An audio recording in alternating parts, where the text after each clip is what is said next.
டெல்லியில நம்ம வீட்ல இவ்ளோ சிலைகள் வச்சிருக்கீங்களே சிஸ்டர், எப்படி சிஸ்டர்? அப்படின்னு சொல்லி நெறைய சிஸ்டர்ஸ் வந்து இன்னுமே கேட்டுட்டே இருப்பாங்க.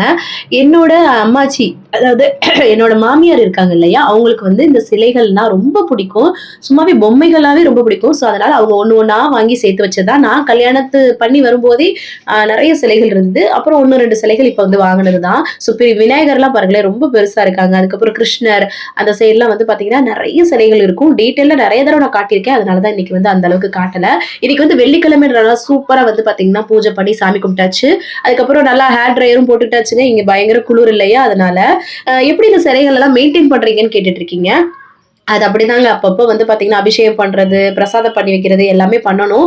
ஏன்னா, சிலை வைக்கும்போது அது வந்து ரொம்ப ப்ராப்பரா நம்ம வந்து கடைபிடிக்கணும். ஸோ, அந்த மாரி தான் வந்து ஃபாலோ பண்ணிட்டு இருக்கோங்க. ஸோ, அதெல்லாமே டீட்டெயில்டா என்னால ஷேர் பண்ண முடியலங்க. அதனால தான் நான் வந்து ஷேர் பண்றதில்ல. ஸோ, இன்னைக்கு டே இந்த மாரி தாங்க போச்சு. தேங்க்ஸ் ஃபார் வாட்சிங். நாளைக்கு பார்க்கலாம். பாய்.